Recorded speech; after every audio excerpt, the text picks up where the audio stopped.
Hi everybody, I'm Bruce Levinson. I'm David Nunez. I'm Cittlaly, Escatel. And I'm Desarae, Saathoff.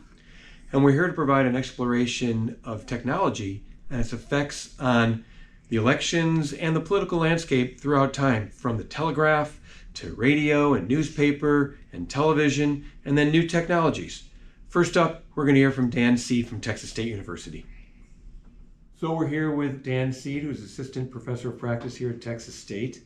And we'd love to get your perspective on election coverage over the years. And, you know, we know that you're a former news guy, right? You worked at a TV station, and you probably handled election coverage over the years. So speak a little bit to what that was like for you in that environment. And then we'd love to maybe even hear your thoughts on how things have evolved over the years. Yeah, so covering elections in a local newsroom is an all hands on deck situation that, you know, obviously the national networks are going to focus on the presidential race, any major Senate races, House of Representatives. You're focused on the local elections. You're focused on things like county commissioners, city council, school board, and then of course the state house races, state Senate, U.S. Senate if there is one, House of Representatives races, you cover those. But locally, you're running around all night. You're going from one election headquarters to another. You're getting sending people out to get reports from the polls and trying to get a sense of which way this thing's going to go. And in the second half of my career in television news, I was a sports anchor. Well, when there's elections, sports doesn't happen. You are deputized to go out and report on the elections, or in some cases, shoot video for the stories, because we have photographers everywhere. There's so many races. And so they basically just need bodies to go out. And you'd go out and you'd interview a candidate, and you'd drive across town and interview their opponent. And then, back then we didn't have, computers to edit on, laptops to edit on. You'd have to bring stuff back to the station and edit on the computer there. And then you'd get sent out to another place. So election night in local news is hectic. It's crazy. It's exhausting from our side, but it's also something that's really necessary, because really, truly, you're the place where people are going to turn to for those immediate results. Social media, yes, but even in places where the population isn't that large, it's not like they have these widespread social media accounts that are going to cover the county commissioners' races. So they're looking for a larger news organization that's more immediate, and so that would be television. And so all night long you're updating the crawls, you're doing cut-ins, all that kind of stuff. It's a crazy night. It's a crazy night. I mean, at the end of the night you get pizza out of it from the news director or the general manager, but yeah, it's a lot. It makes doing Friday night football games seem easy. So we're here today with Dr. Kelly Caulfield from Texas State University. And sir, if you would please introduce yourself, give us a little background, we'd appreciate it. Sir, I like that. Yeah. So, Dr. Kelly Caulfield, I've been here for 9 years. I'm an Associate Professor of Digital Media Innovation and the Electronic Media Program Coordinator. I've been teaching full-time for 12 years. Before that, I worked for more than 20 years in the media industry, mostly in television news. Great, thank you. First question. So, Dr. Caulfield, I understand you were a journalist for 25 years, and you have experience with a bunch of different mediums, but particularly radio, TV, and magazines. Could you explain your thoughts on the transition of political coverage from the telegraph all the way to our modern day mediums? Yeah, and great research, by the way. I compliment you on the stalking me, but also on the history of that. The technology, I'll do this as quickly as I can, but politicians maximizing technology, I'll say, rather than exploiting, has been going on for longer than the telegraph. So Ben Franklin, 1720s, wrote things that ran in the New England Courant to try to influence policy, agitating as early as that for independence from England. 1800, really vicious third presidential election between Jefferson and Hamilton, and they each had their own partisan newspapers and pamphlets, and they really did exploit those to very much attack the other in just nasty, visceral ways, all the way back to the 1796 and 1800 elections. So that part isn't new. Telegraph changed things pretty dramatically and invented some of the standards we use today For example, the inverted pyramid grew out of the telegraph because there were fears that all of your story wouldn't get transmitted during the Civil War before somebody cut the telegraph line. So you'd show the most important thing, then the second most important thing, and it was this very linear, structured way to report. And that has stayed with us to this point. I like to teach different styles to write, as you know, but because I think we've moved well past that. But the technology clearly hugely influenced that. Later eras, 1920s, KDKA in 1920 was the first radio station to live broadcast an election, and that was revolutionary because it really changed how people viewed radio. It was no longer just an entertainment medium, but for the first time people started looking at as a news medium.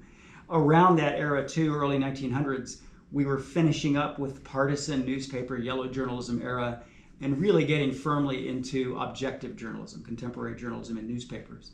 And so that dramatically changed. The 1930s, the Great Depression, and Franklin Roosevelt, the way he used radio for fireside chats, which was really intimate relationship between the president and the citizens for the first time ever, to hear his voice and have him talking to you personally in your living room, really, really dramatically influenced things and brought him tremendous support when election time rolled around because people felt like he was a family member. And how could you not vote for somebody you knew that well?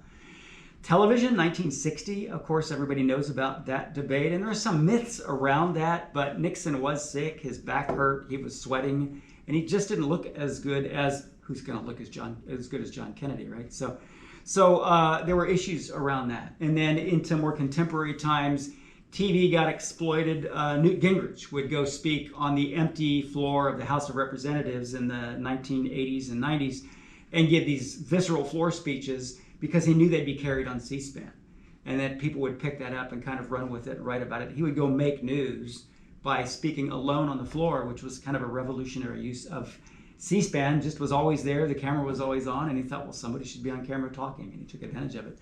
Really helped his political career. And he was very aggressive in political debates, one of the first to really attack journalists during political debates, using, again, television for that emotional attachment to people. Bill Clinton was the first really to use internet technology, like to use the web for messaging and fundraising. President Obama, very aggressive early with mobile technology. So he said, if you want to find out who my vice president is first, sign up on this website with your phone number, and I will text you when I announce my choice of vice president.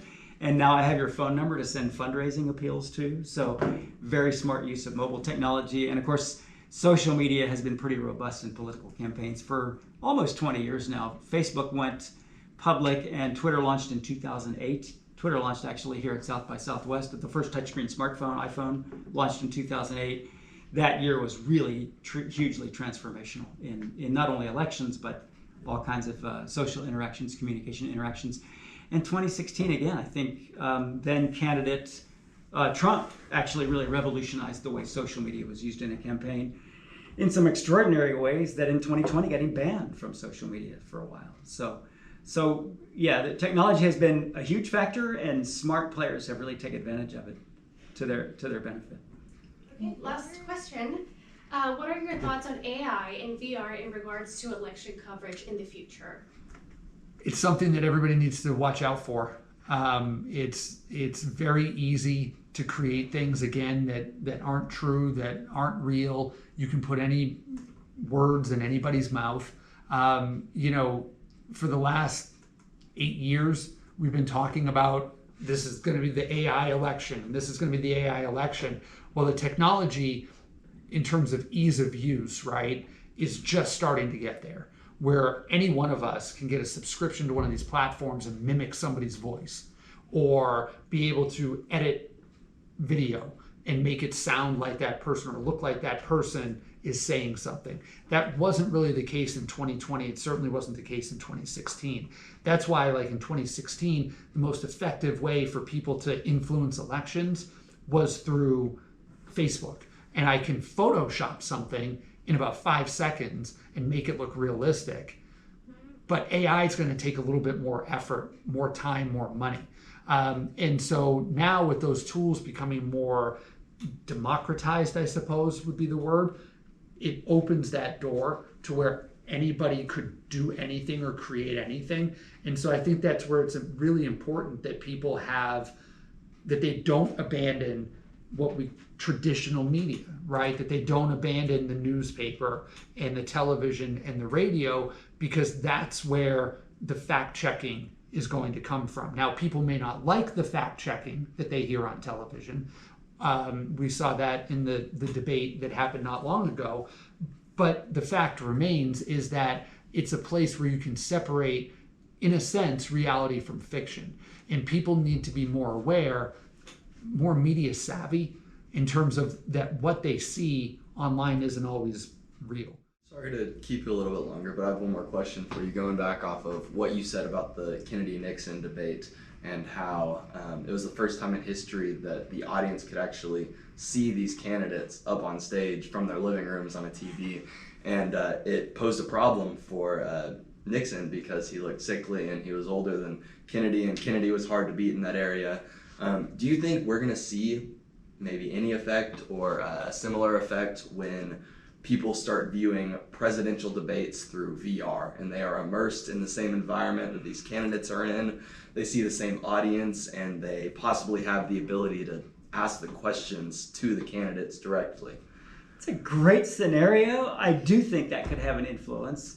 Two great examples from this year's elections, right? So the June debate, where President Biden looked very old to a lot of people, and there was no escaping it. And comparatively, he looked much older and much more frail than President Trump did in that debate. By the same token, one of the criticisms against President Trump in the debate a couple weeks ago with his 59-year-old opponent, Vice President Harris, was that he looked older and he looked slower and more feeble. And just being in that physical presence becomes amplified in a VR environment where there aren't the distractions happening in your living room. You're on that stage with those candidates. Yeah, my guess is it would amplify those differences. So if somebody's sweaty, fatigued, old, feeble, not clean shaven, their tie's crooked, whatever, I think all of those things are amplified and exacerbated in a VR environment. Yeah, I think that's interesting. And I could see approaching a debate in a way, knowing it's on VR, where you're really embracing it and running with it. So you're making eye contact with those people in the VR goggles. You're talking to them about their problems. And it's almost like the person on stage knows your name. I think it's a new level of immersion. That's really interesting.